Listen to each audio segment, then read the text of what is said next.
This was not just an ordinary trip to Pune Airport.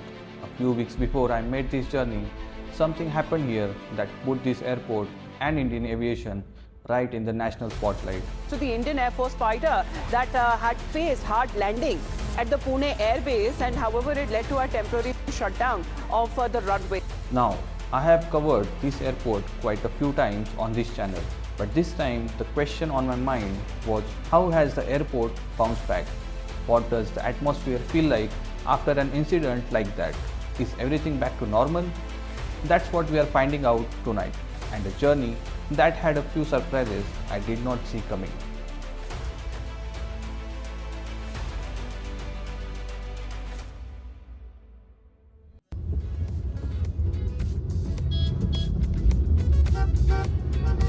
If you have watched my previous videos on Pune Airport, you know exactly what I'm about to say. The road to this airport, especially at night, is its own little adventure. Traffic, always traffic. I'll spare you the details since we have been through this before. Let's just say, leave early. Always leave early. Pune traffic doesn't care about your boarding time.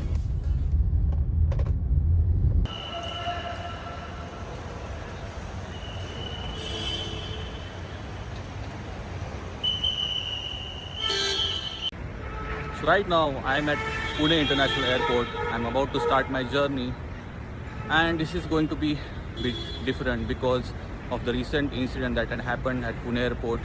An Indian Air Force jet that had to have emergency landing, and which led to complete shutdown of the Pune Airport, and passengers were stuck, flights were delayed and diverted. It was complete chaos. So the big question is how well this airport has recovered from that reset or chaos. So today I'm traveling from Pune to Ahmedabad on Akasa Air, and yeah, this is not just a journey because it is going to be a real-time check how this airport is going to be today. Things look pretty normal on the surface, but definitely it is going to be interesting to see how well this airport has recovered. Also, I'm going to review the Akasa Air and how good it is from any other airlines in India right now. So stay tuned with me. This video is going to be interesting. So here I am outside Pune International Airport, and I'll be real with you. The vibe tonight is noticeably different from my last few visits. After the Air Force emergency landing incident, there was obviously heightened scrutiny around this airport. Security posture, operational protocols, coordination between civil and military aviation, all of it came under the lens. And from what I can see and feel tonight, the airport had settled back into its rhythm. The operations look normal, staff seem composed. But here is the thing, incidents like these are important reminders of just how complex the shared airspace around a city like Pune really is. You have civil aviation, you have the IAF base right next to it, and every single flight in and out has to be coordinated carefully. Most days that's invisible. When something goes wrong, it becomes front page news. Alright, enough of that, I have got flight to catch. The departure area was what you would expect from any busy Indian airport at this hour. Controlled chaos, if I'm being generous. Night flights attract very specific kind of travelers. You have got business crowd who have squeezed out every minute of their workday. You have got families with sleeping children draped over their shoulders. You have got the first timers doing that nervous triple check of their bags. And you have got people like me, camera out, probably looking suspicious. While I was walking around, there was complete chaos at one of the gates. Some flight had gotten delayed, and people were not happy about it. Passengers crowded around the gate agent, everyone talking at the same time, everyone wanting answers. The gate staff were trying their best, but it was just one person against an angry crowd. This is something you will see at almost every Indian airport. The moment a flight gets delayed, it's a chaos. I felt bad for the ground staff, honestly. They don't make the decisions. They are just the ones standing there facing everyone. Anyway, our flight was on time, so I moved on. Akasa Air flight to Ahmedabad now boarding. And here is a thing worth saying. It was on time, 10:50 p.m. departure, and they called boarding right when they said they would. That's not something you can always take for granted in Indian aviation, where delays, especially on night flights, are common enough that most experienced travelers build buffer time into their plans automatically. Akasa, to their credit, has been building a reputation for punctuality since they launched. They are a young airline. They only began operations in August 2022, but they have grown fast and their on-time performance has been one of the metrics they have consistently highlighted. And then we got stuck. The line moved into jet bridge and suddenly everything slowed down. People standing with bags, moving inch by inch, then stopping again. Nobody really knew what was happening ahead. At first, it felt normal. Then, after a few minutes, you realize the queue isn't moving at all. At nearly 11 pm, even 10 minutes starts feeling long when you are packed inside a jet bridge with nowhere to sit. Eventually, the line started moving again, and finally, we got our first proper look at the aircraft.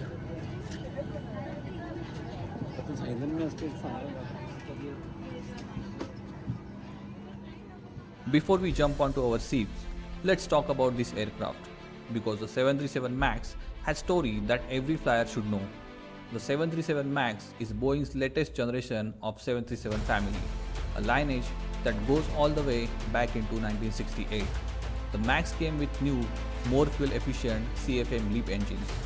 These engines were physically bigger than the older ones, and to fit them on the aircraft without redesigning the landing gear, which would have cost a lot of time and money. Boeing repositioned them forward and higher on the wing. This changed how the aircraft handled, specifically it had tendency to pitch upward in certain conditions. To fix that, Boeing built a software system called MCAS, Maneuvering Characteristics Augmentation System. MCAS was designed to automatically push the nose down when sensors detected an unusual angle. The problem? It relied on just one sensor, and when that sensor gave wrong data, which happened on Lion Air Flight 610 in 2018 and Ethiopian Airlines Flight 302 in 2019. MCAS kept forcing the nose down even while pilots fought to pull it back. Both aircraft crashed, 346 people lost their lives. The global grounding that followed lasted nearly 20 months. It was one of the most serious safety crises in aviation history. Boeing faced investigation, lawsuits, and hard questions about how this aircraft was even certified. Since coming back into service, the MCAS has been redesigned to use inputs from two sensors and not one. Pilots now get specific 737 MAX training regulators worldwide, including India's DGCA, reviewed and cleared it. Akasa Air operates an all 737 MAX fleet. They have built their entire airline around this aircraft. The bet they are making is that the post-grounding MAX is well understood, properly fixed aircraft. Based on its safety record since the return, that holds up. Walking into the aircraft, the first thing you notice is how clean and put together the cabin looks. Akasa's interior is white overhead bins, blue seat fabric, and yellow accents that carry their brand color through from outside in. For budget carrier, it looks genuinely good. The aircraft is single class all economy layout, 189 seats, 3 on the left, 3 on the right, 1 center aisle. The legroom was fine for 1 hour flight. I wouldn't want to sit in this seat for much longer journey without extra legroom, but for Pune to Ahmedabad, it works perfectly well. The seat pocket had Akasa's buy on board menu. No complimentary meals here, pretty standard for low cost airline now.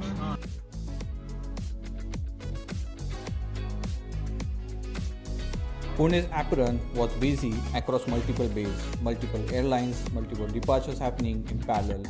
Refueling, catering, cleaning, paperwork, all running at the same time, mostly out of sight.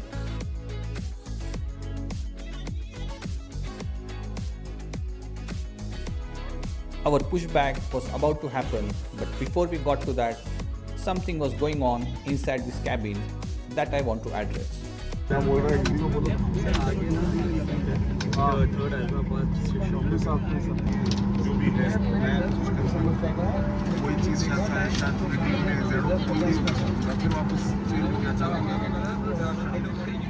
Alright, Let's talk about something most frequent flyers in India have probably experienced: civic sense on flights. And before anyone gets defensive, this is not about attacking people, it's simply an observation about how we behave in shared public spaces.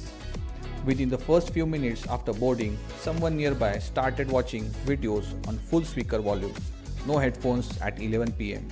Another group across the aisle was having conversation loud enough for half the cabin to hear.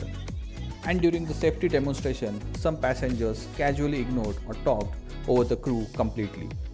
That last part genuinely matters. Flight attendants are not just there to serve snacks, their primary role is safety. They are trained for evacuations, medical emergencies, and crisis situations. The safety briefing may feel repetitive if you fly often, but it still matters.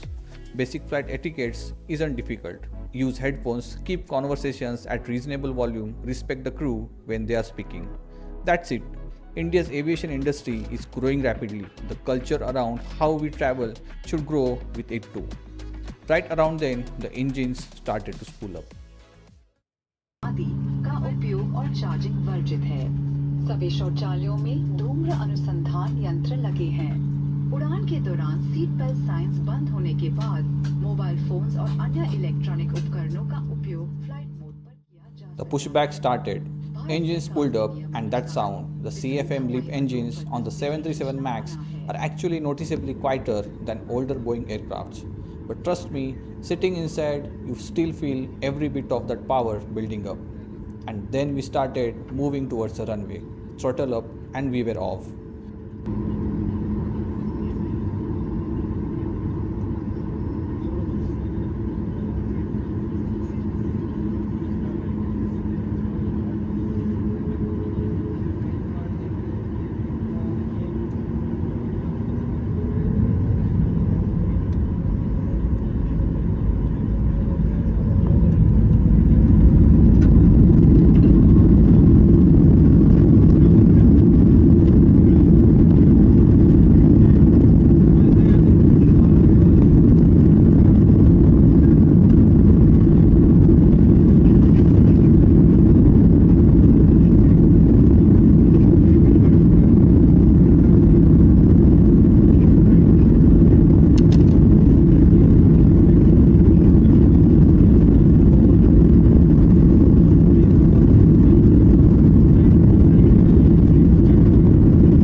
Night takeoff is just something else. I can't explain it fully, but it hits different every single time.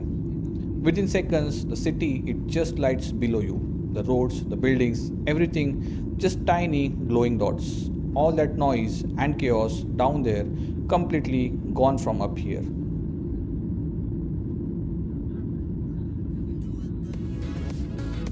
Cruising altitude on a short route like Pune to Ahmedabad barely lasts long enough to settle in properly. You climb, level off for a while, and before you know it, decent preparations have already started. Still, there is something peaceful about being at altitude at night. The cabin becomes quieter. Seatbelt sign eventually switches off. People settle into their seats. One thing I genuinely enjoy on night flights is trying to identify cities from the air. Flying north from Pune towards Ahmedabad, you slowly cross from Maharashtra into Gujarat, and then comes Surat. Even from altitude, Surat stands out immediately. Bright, dense, constantly active, one of India's fastest growing cities and major center for textiles and diamond cutting. From above at night, it looks like a city that never really stops working. Welcome Secretary 1 on behalf of Captain Pulkit Station. We welcome you on flight 1918 Pune to Ahmedabad evening service on Boeing 737 MAX aircraft. Presently we have commenced our descent into Ahmedabad. We are expected to land within next 20 minutes. And then after 5 to 7 minutes to reach our way. Weather at Ahmedabad is 30 degrees Celsius with 4 km visibility, no clouds. It's your pleasant stay at Ahmedabad. Thank you for choosing Akasa Air. Thank you. The descent started pretty quickly. On a short flight like this, it feels like you barely settle in before the aircraft starts coming down again. The seatbelt sign came back on, cabin lights dimmed slightly, and outside the window, the city lights started getting closer. A few minutes later, you could feel the aircraft slowing down for a landing.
And then touchdown.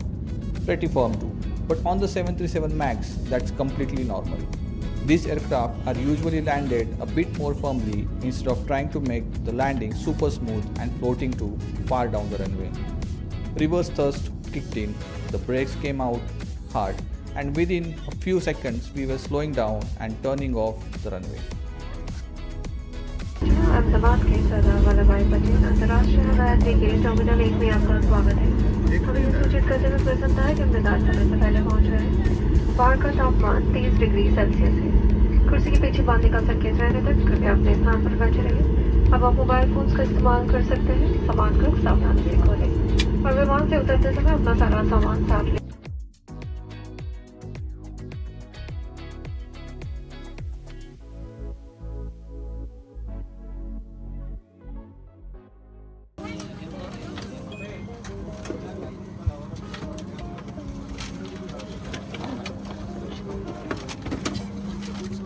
And then we stepped outside and the weather change was immediate. Pune nights usually feel cooler and lighter, but Ahmedabad at midnight still had a proper heat in the air. After sitting in the air-conditioned cabin and airport for hours, the warm air outside hit instantly. No dramatic suffering, just that typical Gujarat late night heat reminding you that you are in completely different city now. And with that, the journey came to an end. Pune to Ahmedabad on Akasa Air's Boeing 737 MAX, a short late night flight that turned out to be more interesting than expected. The flight left on time, the aircraft felt modern and clean, and overall experience was smooth from start to finish. If you have flown this route before, let me know how your experience was. And if you have thoughts on anything from this flight, the 737 MAX, Akasa Air, or even late night domestic flights in India, drop them in comments. Until then, clear skies and safe travels.